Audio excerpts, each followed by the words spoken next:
안녕하세요 여러분, 프리랜서 마케터 사라입니다.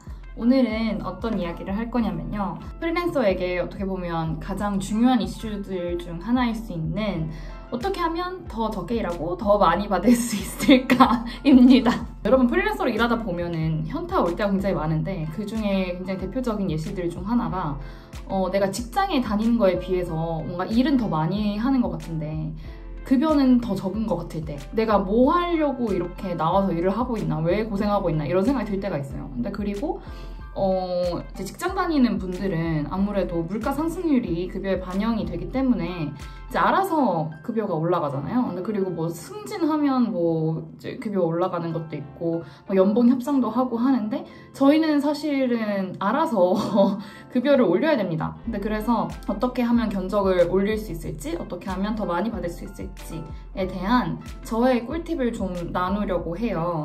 아무쪼록 이 영상을 통해서 우리 다 같이 더 적게 일하고 더 많이 벌 수 있었으면 좋겠습니다. 근데 본론으로 들어가기 전에 프리랜서의 급여는 어떻게 결정이 될까요? 일단 이전 견적 영상에서도 말씀드린 적 있지만, 일단 급여는 일의 난이도, 그러니까 즉 전문성, 그러니까 일이 엄청 어렵거나, 그리고 일의 양, 얼마나 많은 일을 지금 의뢰 받았는지, 근데 그리고 그 플러스 프리랜서로서의 이제 브랜드 가치나 이 클라이언트가 나를 얼마나 원하는지, 뭐 어떻게 보면 브랜드 가치랑 똑같은 말이겠죠? 아무튼 이 세 가지 요소가 저의 급여를 결정을 합니다. 근데 그래서 일단 가장 쉬운 방법은 일의 양을 늘리는 방법이 있어요. 근데 이 방법은 권장드리고 싶지는 않은 게, 이제 내 시간은 한정이 되어 있잖아요. 한정되어 있는 자원이기 때문에 일의 양을 늘리는 데는 한계가 있어요. 근데 그리고 내 에너지와 뭐 정신적인 스트레스를 핸들할 수 있는 그 범위도 한정이 되어 있잖아요. 근데 그래서 이걸 계속 한계가 이상으로 계속 쓰다 보면은 그 자원이 고갈되겠죠. 그러니까 번아웃이 오는 거예요. 근데 이 번아웃은 프리랜서에서 굉장히 비효율적이에요.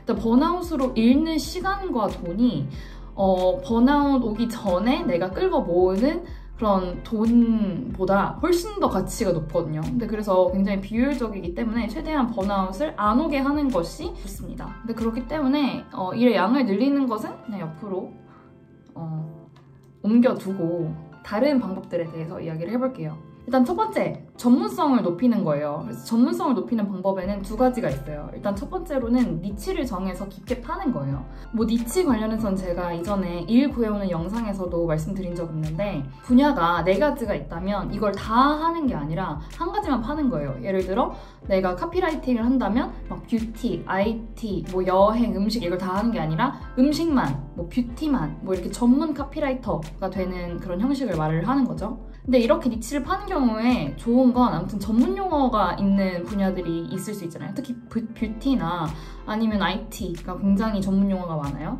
근데 이런 전문 용어에 빠삭해지면 뭐 초보 같은 경우에는 이런 전문 용어를 다 찾아가면서 해야 되는데, 그냥 이제 제가 이미 알고 있으니까 여기서 그냥 나오면 되는 거잖아요. 그러니까 일단 리서치를 하는 시간이 줄어듭니다.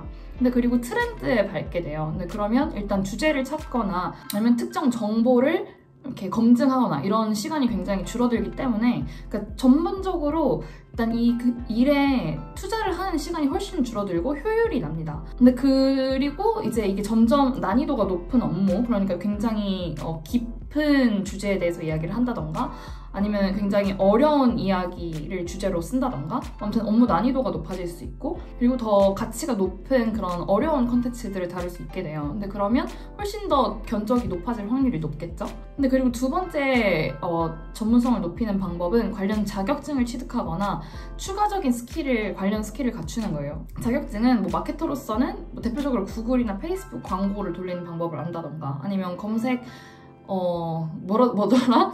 검색 광고 무슨 기능사 자격증 이런 거를 따거나, 아무튼 아니면 뭐 대학원에 다니거나 뭐 이런 식으로 전문성을 높이는 그런 뭔가 서류를 통해서 높이는 방법이 있고, 그리고 추가 스킬이라고 하면 뭐 디자인 또는 데이터 분석을 할 줄 알거나, 아니면 다른 언어를 할 수 있거나 뭐 이런 식으로 좀 내가 일을 하는 데에 꼭 필요할 그런 능력을 갖추는 것을 말해요. 뭐 디자인이랑 데이터 분석 이런 가시적인 거 외에도 저 같은 경우에는 프리랜서가 그러니까 기획안을 잘 쓰거나 아니면 리포팅, 그러니까 업무 성과를 분석하고 이제 인사이트를 제안하고 이것을 이제 문서화할 수 있는 그런 능력을 갖추면 훨씬 더 일을 받기가 쉬워져요. 아무튼 그런 전문성을 높임으로써 내 가치를 높이고 그리고 뭐 같은 시간대에 더 효율적으로 일할 뿐만 아니라 내가 훨씬 더 그 특정 일을 나만 할 수 있는 그런 분야를 찾아감으로써 수요는 많은데 근데 공급은 많이 없을 때 내 가치가 더 높아지잖아요. 이런 식으로 가치를 높여가는 방법이 있습니다. 그리고 두 번째는 일을 더 빨리 할 수 있는 시스템을 만드는 거예요. 대표적으로 업무 루틴을 만드는 게 있죠. 그래서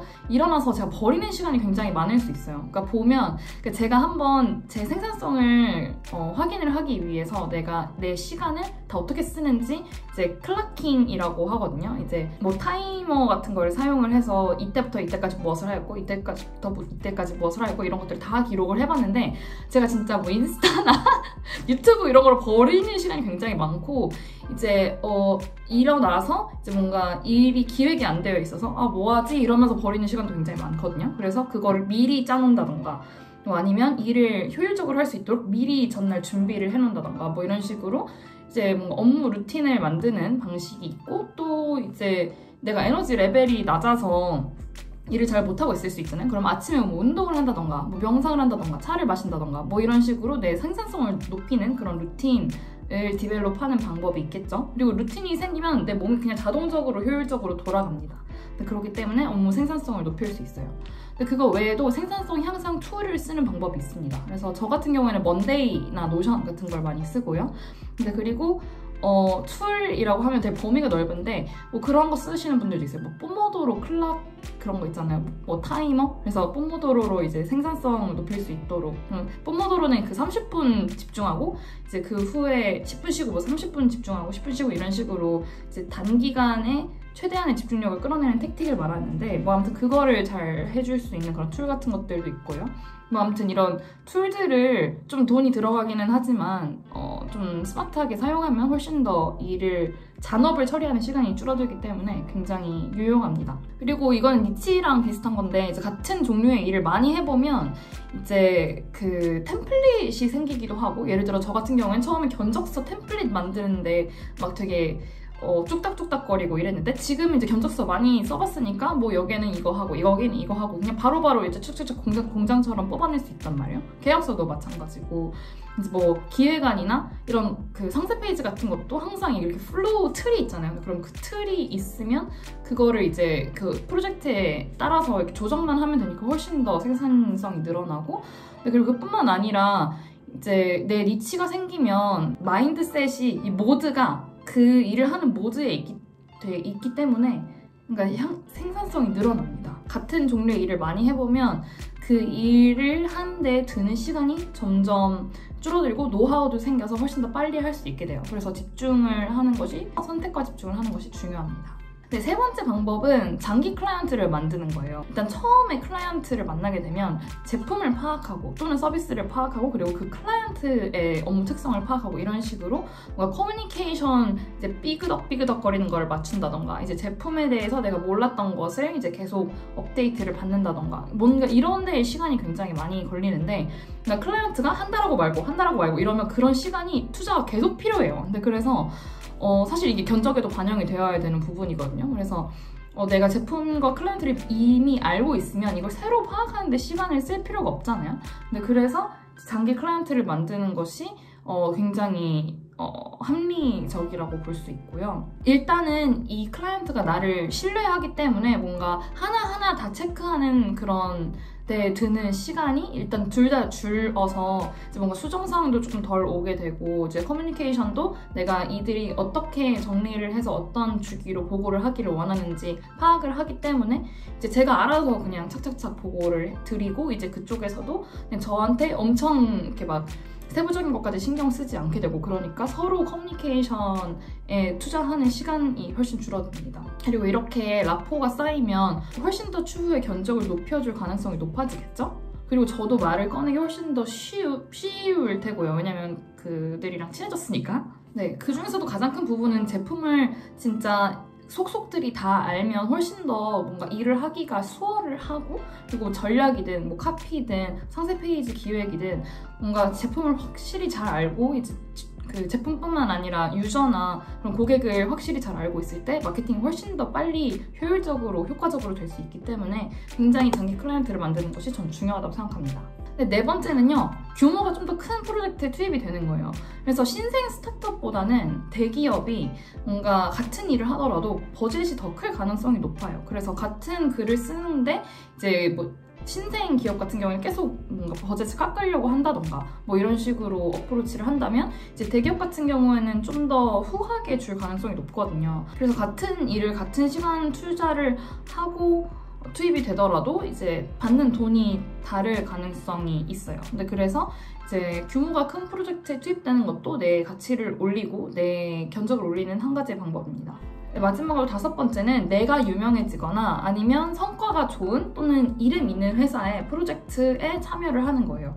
그래서 이제 내가 유명해지는 것도 마찬가지고 뭔가 내 프로젝트가 유명해지는 것도 마찬가지인데 이게 내 브랜드 가치로 돌아오기 때문에 아무튼 부가가치가 돼요. 그래서 내가 더 희소성이 있는 사람이 되는 거잖아요. 근데 그러면 이제 내가 견적을 조금 더 불렀을 때 그분들이 이제 굳이 나를 고용을 할 이유가 하나 더 생기는 거죠. 내 차별점이 생기는 거예요.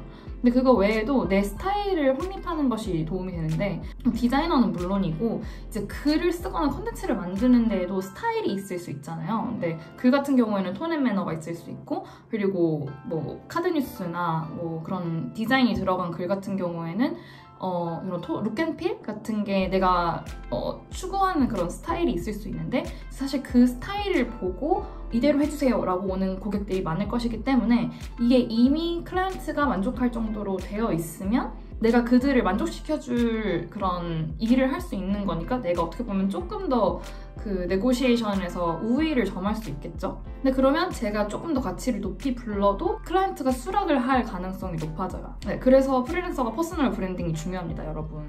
그리고 잠깐 프리랜서 마케터스 셀링을 해보자면 이제 저희는 프리랜서가 많기 때문에 규모가 조금 더 큰 프로젝트들이 많이 들어와요. 근데 그래서 이제 좀 더 여러분의 레주메에 약간 브랜드 이름을 한 줄 더 추가해 드릴 수 있지 않을까 싶습니다. 네, 그 외의 방법으로는 이제 부차적 수입을 늘리는 방법이 있어요. 그래서 저희가 제공을 할 수 있는 부차적 수입을 예시로 들자면 일단 이제 프리랜서들은 모두 이제 저희 뭐 능력만 있다면 저희 PM으로 일을 할 수 있어요. 그래서 이제 프로젝트를 운영을 하면서 운영비를 벌어갈 수 있는 방법이 한 가지 있고요.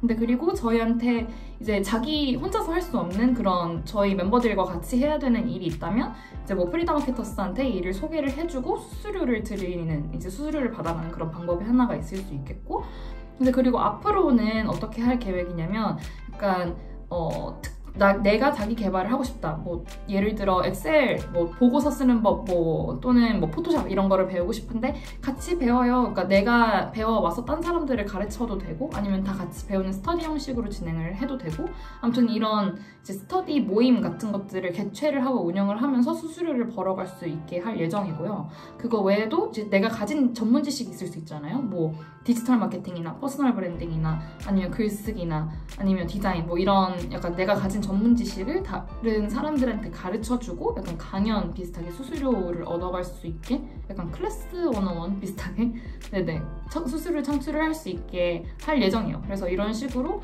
뭔가 부차적 수입을 얻을 수 있겠죠. 뭐 재테크나 뭐 이런 거는 물론이고요.